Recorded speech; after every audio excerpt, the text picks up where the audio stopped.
Hello बच्चों, कैसे हैं आप सब। मैं आपकी हिंदी टीचर।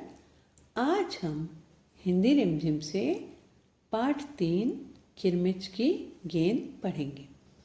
बच्चों, इस पाठ में आप ही की तरह छोटे छोटे बच्चों के बारे में बताया गया है कि किस प्रकार वे गर्मी की छुट्टियों में आपस में खेलते हैं और एक गेंद के कारण आपस में उनका झगड़ा भी हो जाता है, लेकिन बाद में फिर वह मिलजुल कर खेलने लगते हैं। एक बच्चा दिनेश अपने घर में दोपहरी के समय कहानी की किताब पढ़ रहा था और वहीं पास में उसकी माँ मशीन पर सिलाई कर रही थी। तभी उसके घर के पीछे की तरफ क्यारियाँ बनी हुई थी जहाँ कुछ पौधे लगे थे भिंडी और सीताफल के। वहाँ कुछ गिरने की आवाज़ आती है। दिनेश दौड़ता हुआ वहाँ जाता है। उसकी माँ उसे टोकती है कि बाहर बहुत तेज़ लू चल रही है। लू किसे कहते हैं? गर्मियों में जब धूप बहुत तेज़ होती है तो गर्म हवा चलती है, उसे लू कहते हैं। कहती है, बेटा बाहर बहुत तेज़ लू चल रही है, मत जाओ। लेकिन वह जहाँ से आवाज़ आई थी वहाँ दौड़ता हुआ जाता है और पौधों में कुछ कुछ ढूंढने लगता है, लेकिन वहाँ उसे कुछ नहीं मिलता। तब वह देखता है कि वहीं एक मिट्टी के ढेर के ऊपर नई चमचमाती किरमिच की गेंद रखी थी। किरमिच एक तरह का कैनवास होता है जिससे गेंद बनती है। वह उस गेंद को उठाकर हाथ में लेता है, देखता है बिल्कुल नई गेंद थी। वह सोचने लगता है कि कहाँ से आई होगी। वह अपने आसपास देखता है तो सभी घरों की खिड़की दरवाजे उसे बंद दिखाई देते हैं और सड़क के उस तरफ एक बगीचा था, वहाँ भी उसे कोई नहीं दिखाई देता। तब वह गेंद को अंदर लेकर आता है और सोचता रहता है कि यह किसकी गेंद हो सकती है। तब वह सोचता है कि शाम के समय जब मैं अपने मित्रों से मिलूँगा तो उनसे पूछूँगा कि किसी की गेंद खोई तो नहीं है।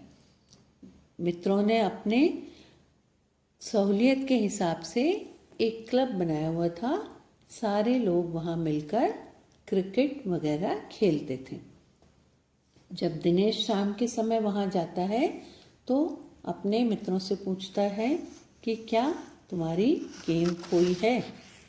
इसको जैसे ही दिनेश यह बात कहता है तो सभी मित्र कहने लगते हैं, हाँ मेरी गेंद खोई है।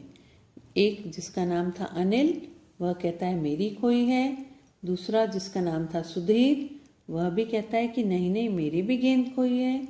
इसके बाद एक और मित्र उसका दीपक उसी समय आता है तो वह भी कहता है कि मेरी गेंद खोई है। अब इन सभी दोस्तों में सबसे ज़्यादा तेज़ दीपक था और वह अपना हक जता रहा था कि मेरी ही गेंद है और मुझे दो। लेकिन दिनेश ने कहा कि जिसकी भी गेंद है अपनी निशानी बताओ तो मैं उसको गेंद दे दूँगा। लेकिन दीपक मानने को तैयार नहीं था और बहुत ज़िद करने लगा कि तुम मुझे गेंद दे दो तो मैं बता दूँगा कि यह मेरी है या नहीं है। तब सभी मित्र कहने लगे कि देखकर तो कोई भी उस पर अपना हक जता सकता है। इस तरह आपस में सारे मित्र बहस करने लगे।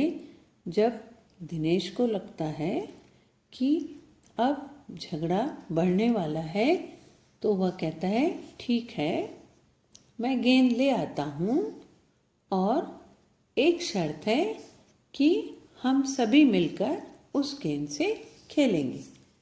सारे मित्र सहमति देते हैं, मतलब मान जाते हैं और वह गेंद लेकर आता है।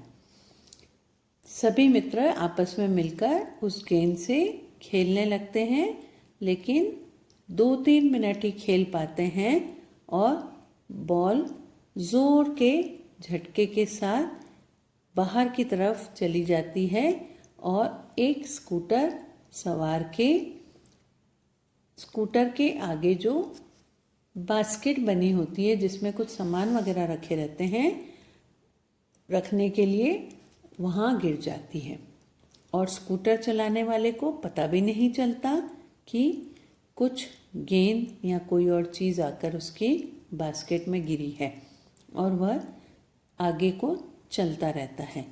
बच्चे दौड़ते हुए बाहर आते हैं और स्कूटर सवार के पीछे भागने लगते हैं, चिल्लाते हुए कि हमारी गेंद, लेकिन स्कूटर वाला तो सुनता नहीं है और चला जाता है। तब बच्चे थोड़ी दूर दौड़ने के बाद रुक जाते हैं। वह समझ गए कि उन्हें अब गेंद वापस नहीं मिलेगी। तब वह सब एक दूसरे की चेहरा देखकर ज़ोर से हंस पड़ते हैं और वापस अंदर क्लब में जाकर दूसरा गेम खेलने लगते हैं।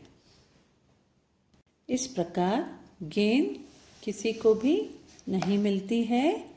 बच्चों, इस कहानी की लेखिका है शांता कुमारी जैन।